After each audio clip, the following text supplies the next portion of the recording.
Hello traders, in today's video we're going to be doing some analysis of lower to mid cap coins and what happens when a large trader enters into one of them. You may have been told or think that when a large long enters into a market that, let's say, has $10 million in volume every day and a large long enters with 5 million, that the market's just going to rise after he buys. Not always the case. A lot of times what does happen is if a very large trader enters into a smaller market, you just got basically a very large potential seller. The price might be higher because of the buyer's buying, of course. But then after the buyer has finished buying, a lot of times what you see is a spike lower as that large whale cashes out and sells. Okay, so today we're going to look at how do we take advantage of this. So here's basically that scenario that I just gave you, and you can read over that really quickly. All right. So what really happens when open interest spikes and you see lots of equally sized large buys? Well, what typically is happening is a large trader is entering into a long or into a short position. Here's an example of what can happen when a large trader enters long. Essentially, they have four options that they can do. They can buy, then spoof the market higher. That means that they buy, then put limit orders to try to influence the market higher. They can buy, then just continue to buy, meaning they buy here, and then maybe they wait for price to fall a little bit, then buy more, or they just keep buying.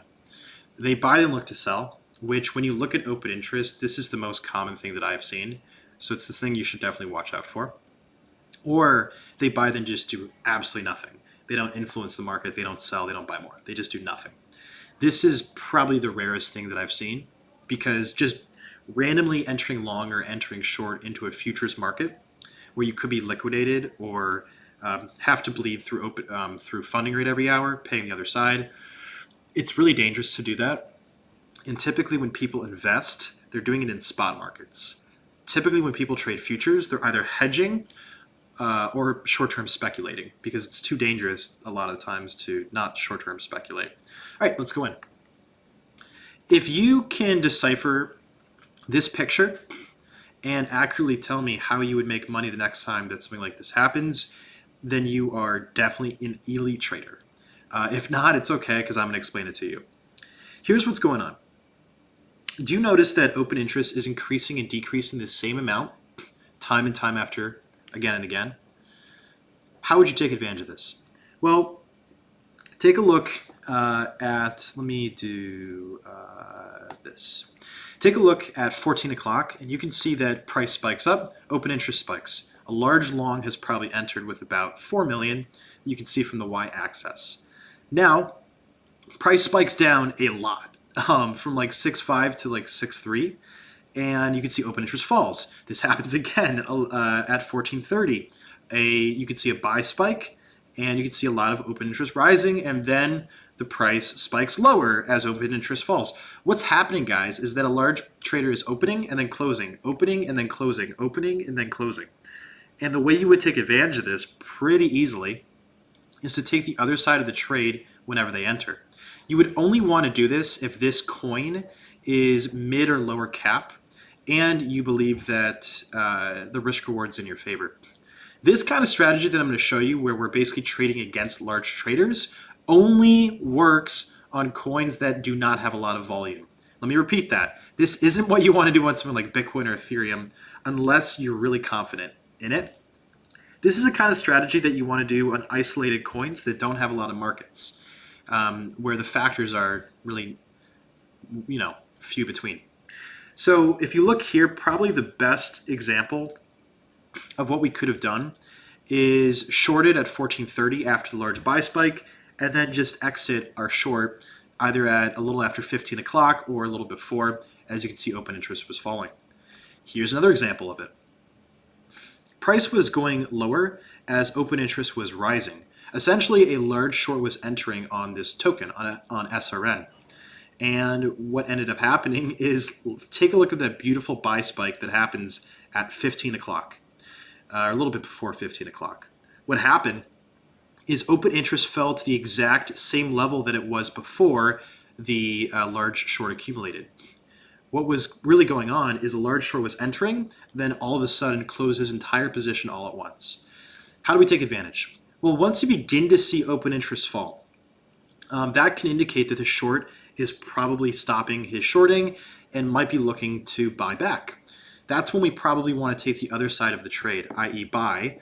And if you had bought at about 5.9, 5,900, you could have sold at 61 or at least at 6. So that would have been a great trade.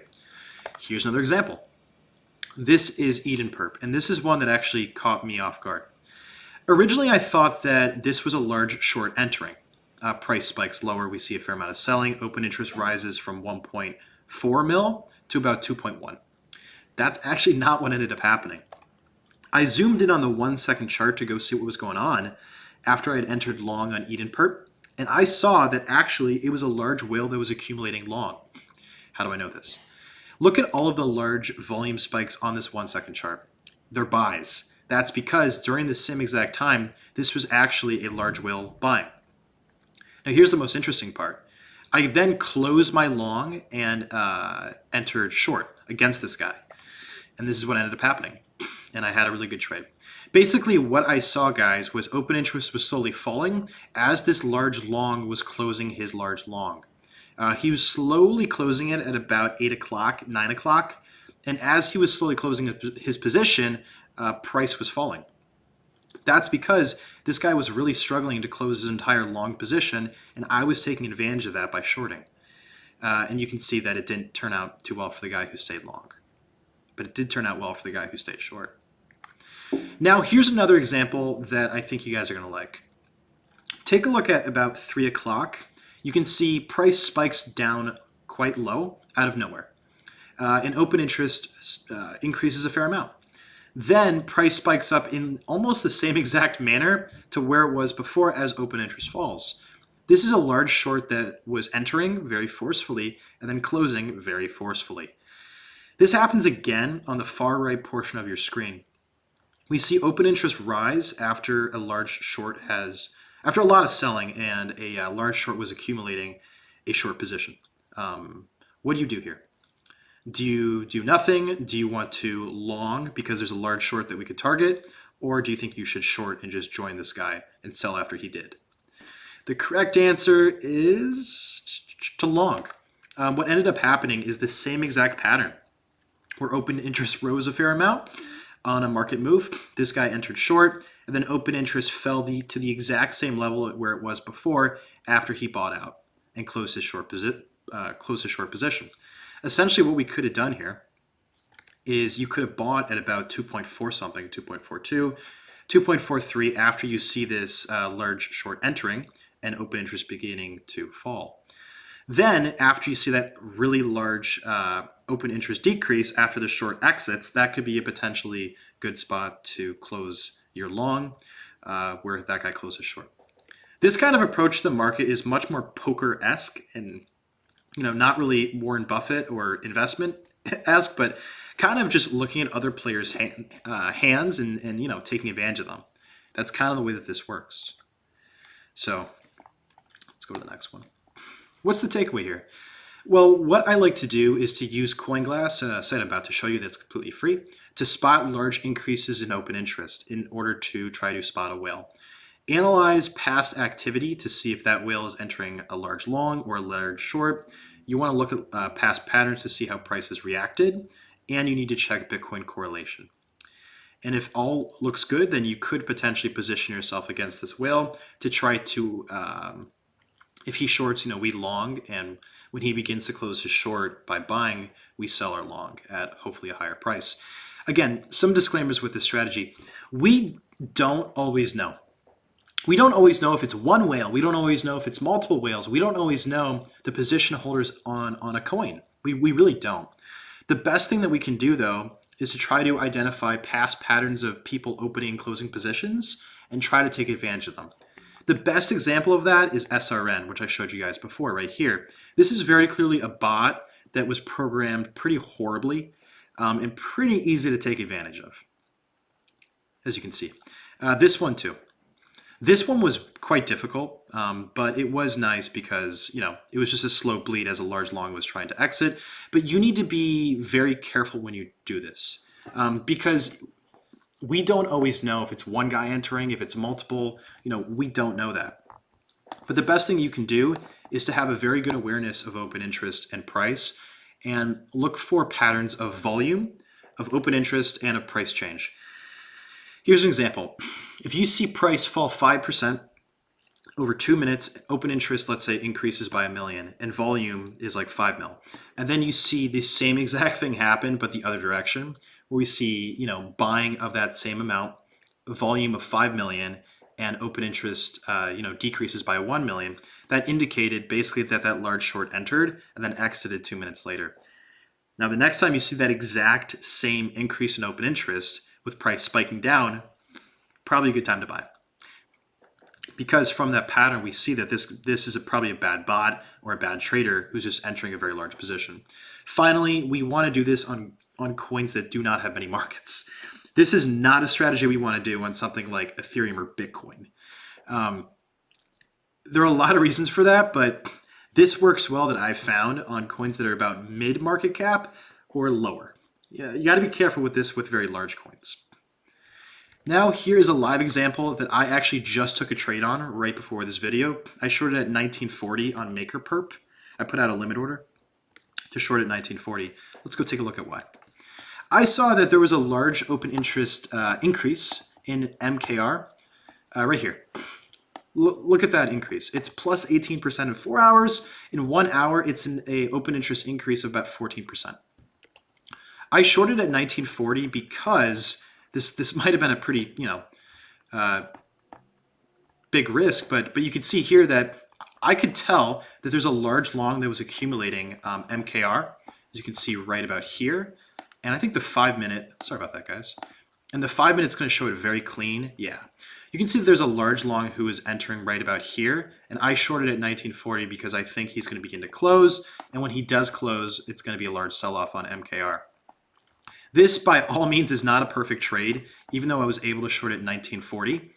I think that this coin is a little too popular or, a little too large of a market cap for me to really play it like this, but I am sort of glad I shorted at 1940 with some size. It's just that I saw open interest increasing a lot. It looks like a whale is accumulating a pretty large position of a few $100,000, and when that whale sells, the price is probably going to tank. So I could either take profit now or just wait for it to tank, hopefully with open interest falling like that. An example of this is we saw open interest increase, and then I saw open interest decrease as price was falling because that whale was probably selling. So that's just an example here. But coins that this would probably work pretty well on are coins, such as SRN, Eden, Tulip, like other coins that just don't have a lot of traders because they're quite easy to just kind of see stuff like this. Like this is a beautiful example right here. Look at that. Open interest is increasing like crazy as someone's clearly shorting, right? Open interest increased by about 2 million.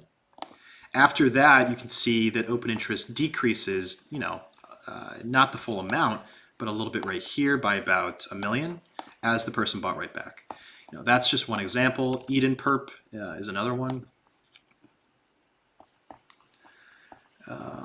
Yeah. No like really clear examples happening here, but you can still see like large longs entering and close. Oh yeah, that's a great example right here. Look at that. Clearly a large short entering like right there. You can see that from the open interest, and then that same short was looking to exit like right about here. And you can see that same pattern happen over and over again. Right there. Yeah. So this is something that you can take advantage of if you want. It's quite advanced to try to whale hunt like that. And when you do it, you just want to make sure that you're doing it on coins that don't have large market caps. And you also need to check the correlation to Bitcoin.